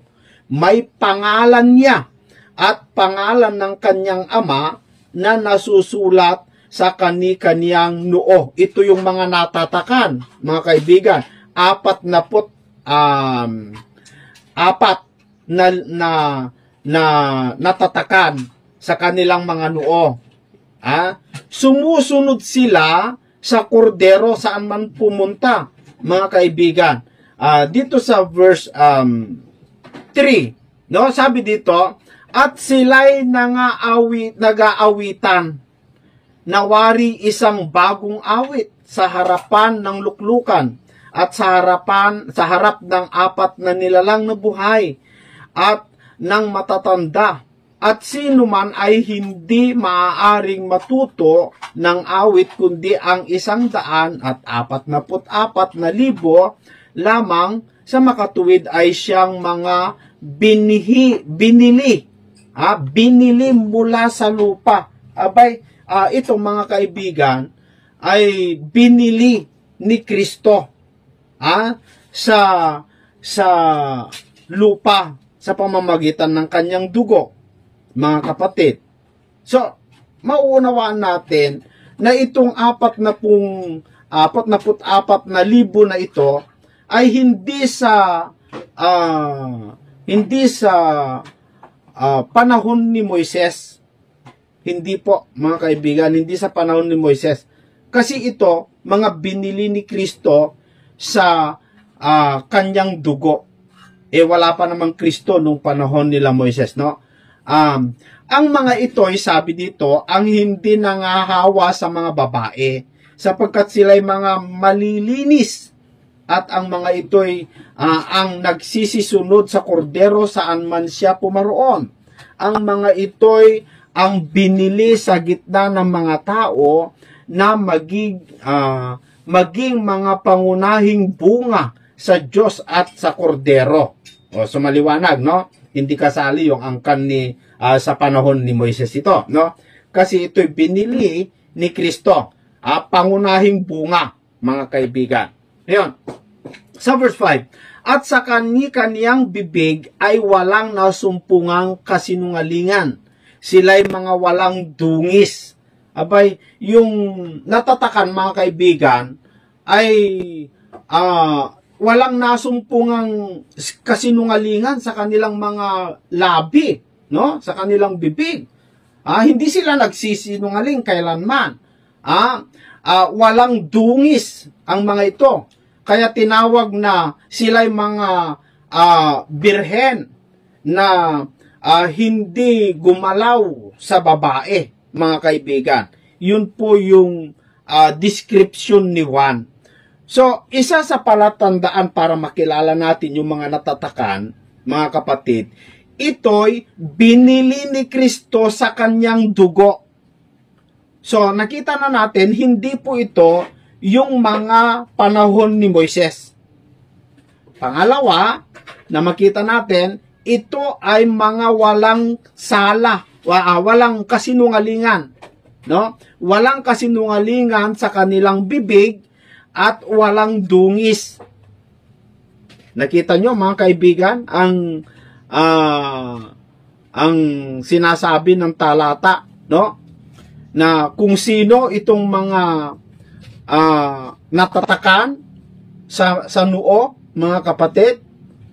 Ngayon, kung si Felix Manalo yung natatakan, mga kababayan, na si Felix Manalo ang nagtatak, kako pala, no? Kung si Felix Manalo yung nagtatak, ang tinatakan niya ay mga iglesia ni Kristo. Tingnan niya natin, ang sabi ng kanilang ministro, kung sino yung mga manggagawa ng Iglesia ni Cristo, mga kaibigan? Panuorin natin yung kanilang amo. Ngayon, kung ang isang manggagawa, mga kapatid, sinungaling, hindi pwedeng manindigan. Kung ang isang manggagawa, kakampi sa katiwalian, hindi pwedeng manindigan. Kung ang isang manggagawa, siya pang nagtuturo ng katiwalian, ay lalong masamang manggagawa ito. Wala ng sariling paninindigan, ay siya pang kasangkapan ng Diablo. Sa sino yung ganyang manggagawa? Maraming manggagawa natin, halos lahat ganyan. Hindi ho ba naman isang napakarahas na pagpaparatang yan? Hindi. Kaya ako nalalaman, sapagkat ang mga ulat na dumarating sa amin, hindi totoo. Bakit hindi naging totoo? Hindi sapagkat ang kapatid ang nagkamali, kundi ang mga manggagawa ang siyang bumabago ng ulat para ilihis ang paniniwala ng pangangasiwa. Kaya yun ho bang mga tagapamahala, nalalaman niya ng karamihan. Pero nagkaisa ang mga manggagawa sa loob ng iglesia para linlangin at dayain ang pangangasiwa sa layunin lang gumanda, kuminis ang bagay na marumi at ang bagay na hindi matuwid. Ayan, mga kaibigan, Jason Matematiko, ayon kay Eranio Manalo, mga kaibigan, yung kanilang manggagawa, halos lahat sabi niya, sila'y mga sinungaling. Hindi po ako nagsabi niyan, napakinggan ko lang sa video, no? So, ayon sa kanya, kung bakit naging sinungaling yung kanilang manggagawa, dahil yung ulat binabago. Kung Iglesia ni Cristo yung mga natatakan, mga kababayan, kung Iglesia ni Cristo yung mga natatakan, ayon doon sa Revelation, kung atin pong balikan, mga kapatid, yung Revelation, ang sabi dito, at sa kaniyang bibig ay walang nasumpungang kasinungalingan. Sila'y mga walang dungis. Abay, hindi po sila, nanatili silang mga birhen. Parang birhen na babae na hindi nag-asawa. No, mga kaibigan. Ito, mga kapatid, na natatakan, walang nasumpungan na kasinungalingan sa kanila. Pero sa natatakan dyan po sa Iglesia ni Cristo, apay mga sabi yung kanilang puno, mga kaibigan, ay halos lahat sa kanyang manggagawa ay sinungaling. Sapagkat yung ulat daw ay binabago yung ulat para linisin yung dumi. Mga kaibigan, hindi ako nagsabi niyan, no? So dito, ipinapakita ko lang, mga kaibigan, mga kapatid, na hindi po talaga tubugma na si Felix Manalo yung nagtatak, kasi yung mga natatakan dyan po sa Revelation chapter 7 ay mga matutuwid at walang kasinungalingan sa kanilang bibig, mga kababayan. At saka yung mga natatakan dyan, 144,000. At ito'y mga lipi ni Israel, pangunahing bunga ng Panginoong Jesucristo sa kanyang pagbili sa kanyang dugo, no, mga kababayan. So, maliwanag napakalinaw mga kapatid na ito, mga kababayan, ay hindi talaga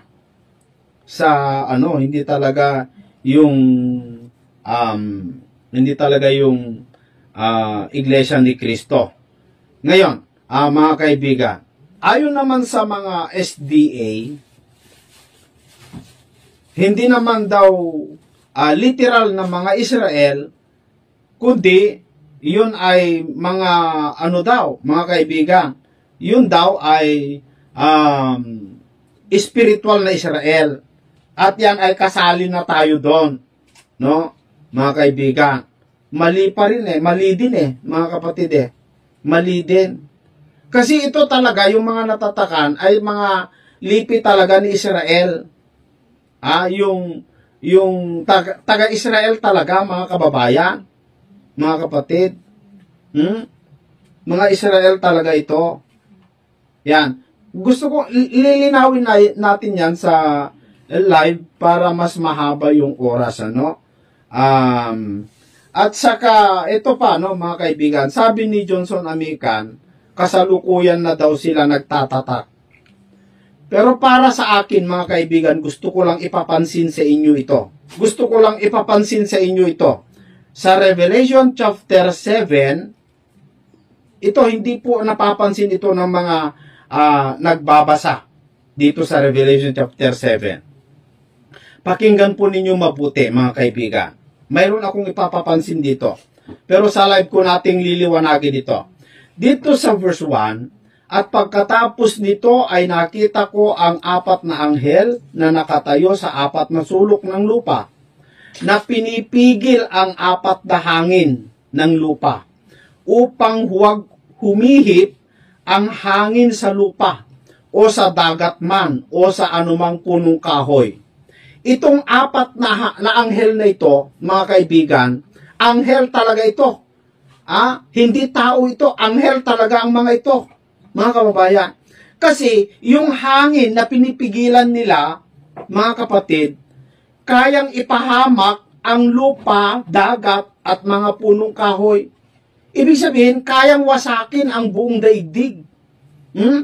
Sinong tao na kayang makapigil sa hangin, mga kaibigan? Kung yung hangin, mga kapatid, ay distraction, yan ay distraction. Mga kapatid, walang taong yung bagyo na nga lang, mga kapatid, ay hindi pa napipigilan ng tao kahit sinong tao, hindi mapigilan Yung lindol, hindi mapigilan. Mga kababayan. Ito, mga anghel talaga ito. Kasi mayroon silang kapangyarihan pumigil doon sa 4 na distraction para mapahamak ng lupa. So, dito talaga mali talagang iglesia dito sa verse 2. At nakita ko ang ibang anghel na umaakyat mula sa sikatan ng araw, na taglay ang tatak ng Diyos na buhay. So, ito yung anghel na taglay niya. Hawak-hawak niya yung tatak ng Diyos na buhay.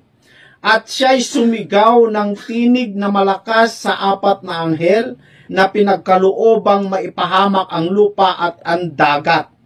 Ito, pansinin po ninyo ito, mga kaibigan, sa verse 3. At nagsasabi, huwag ninyong ipahamak ang lupa, kahit ang dagat, kahit ang mga punong kahoy. So, pinagsabihan niya yung 4 na anghel na huwag nyo munang pakawalan yung hangin. Huwag nyo munang ipahamak ang lupa, ang dagat, kahit ang mga punong kahoy, huwag nyo munang ipahamak. Bakit? Hanggang sa aming matatakan sa kanilang mga noo ang mga alipin ng ating Diyos. Gusto kong ipapansin sa inyo ito, mga kaibigan. Maaaring ito ay iba sa lahat ng mga nagbabasa dito. Kasi ang paliwanag po ni Johnson Amican dito, ang pagtatatak ay sa aral ng Diyos. Kung ikaw ay mag-preach at may tumanggap sa ating Panginoong Jesucristo, ibig sabihin, tinatatakan mo. Tinatatakan mo. Na tama naman sa isang banda, mga kaibigan. Tama, yun ang isang banda o isang parte na ang Diyos kapag tatakan ka ng kanyang mga salita ay sa pamamagitan ng aral. Pero hindi po ito. Iba ito Iba itong chapter 7 sa Revelation Bakit iba? Tignan ninyo. Ulitin ko lang, ipapansin ko lang sa inyo, na nagsasabi huwag ninyong ipahamak ang lupa, kahit ang dagat, kahit ang mga punong kahoy, hanggang, pakinggan nyo, hanggang sa aming matatakan. Sino? ang kanilang tatatakan. Hanggang sa aming matatakan sa kanilang mga noo. Sino? Ang mga alipin ng ating Diyos. Ang tatatakan po nito, mga kaibigan, ang tatatakan nila, hindi yung mga hindi pa tumanggap sa ating Panginoong Hesukristo. Ito yung mga naligtas na, ito yung mga alipin na ng Diyos ito, mga kaibigan. Ibig sabihin, mga Kristiyano na ito. Kasi sabi dito, pansinin lang po ninyo, hanggang sa aming matatakan sa kanilang mga noo ang mga alipin ng ating Diyos. O edi, ano na yan? Iba yung sinasabi nila na pagtatatak na ibahagi mo yung salita ng Diyos sa tao at kapag tinanggap niya, natatakan mo. Tama, pagtatatak yun. Pero hindi ito Iba itong chapter 7 verse 3 ng Revelation Iba ito. Ibig sabihin, ito mga kaibigan, anghel talaga yung magtatak dito Anghel talaga kasi ang tatatakan nila, mga kaibigan, ulitin ko lang basahin, nang mapansin po ninyo, na nagsasabi, huwag ninyong ipahamak ang lupa, kahit ang dagat, kahit ang mga punong kahoy, hanggang sa aming matatakan sa kanilang mga noo ang mga alipin ng ating Diyos. Ang mga iglesia ni Kristo, sabi nila, magtatatak daw sila, para maging alipin ng Diyos. Ay hindi po. Hindi ganon ang nakalagay dito. Ganon din ang mga Sabadista. Magtatatak daw sila daw ang kasama ni Kristo magtatatak para maging alipin ni Kristo, alipin ng Diyos o para sila magiging anak ng Diyos. Pero hindi Ang nakalagay dito, yung mga tatatakan sa kanilang mga noo ay alipin na. Ibig sabihin, Kristiyano na. Yan ang pagkakaiba, mga kaibigan. Kung hindi mo talaga suriin ng maigi yan, hindi mo mapansin. Na pinanood ko yung mga ibang mga mangangaral tungkol po rito, halos pare-parehas po sila, mga kaibigan. No? Pare-pareho po sila na ang pagtatatak ay sa pamamagitan ng pagbahagi mo ng salita ng Diyos. Tanging ang Iglesia Katolika, iba din. Sila daw ang nagtatatak din. Sa makatuwid, sa mga Iglesia Katolika, sila yung anghel doon sa na umaakyat sa sikatan ng araw. Kasi sila daw ang nagtatatak. Literal yung kanilang tatak. Kaya daw nila nilalagyan ng kuros yung noo ng mga tao dahil yun daw ang tatak. Tignan mo ano naman yun, no? Mga kaibigan. Mali po mali pero dito, ang tatatakan, mga kaibigan, ay mga alipin na ng Diyos. Kristiyano na ito. At alam nyo kung kailan maganap ito, mga kaibigan. Yan ang ating lilinawin doon po sa live, mga kapatid. Kasi ito yung ipapaliwanag daw ni Back to the Scripture. Pakinggan muna natin siya, no? Pero ito ay hindi pa naganap ito. Magaganap ito pagka maligtas ng tao. Mga kaibigan. Kung basahin mo lang na masinsinan yung Revelation chapter 7, hindi talaga yan pangangaral na sinabi ni Johnson Amican at ng mga iglesia ni Kristo na pangaralan mo yung tao para matatakan. Hindi. Hindi. Kundi ang tatatakan dito, iba ito. Bagamat yun ay pagtatatak din, sabi ko nga, pero iba ito. Dalawa kasi ang pagtatatak ng Diyos Tatatakan ka sa kanyang mga aral, habang ikaw ay nasa lupa, pero darating din ang panahon, tatatakan ka ng Diyos. Tatatakan ka, mga kaibigan. At yan ang ating lilinawin sa live para hindi po mahabaan ng oras. So, sana po ay wag niyong Huwag niyong palampasin ito. Napakagandang aral po ito mga kaibigan. Napakahiwaga po ito. No? Napakahiwaga po itong talakayan na ito. Makikita natin yan sa live. No? Pero ang kasamaang palad, saka lang tayo makapag-live sa August 15. Kasi naubos na po yung oras natin. No? Sana nga lang may mag-donate, no, mga kaibigan, para sa pambayad natin sa live, para kahit araw-araw tayo mag-live, no, mga kaibigan. So, yan po, no, mga kapatid, hanggang sa susunod po muli. Hintayin nyo po, ibubulgar natin yan sa next na live natin, pero pakinggan muna natin yung mga iba, no.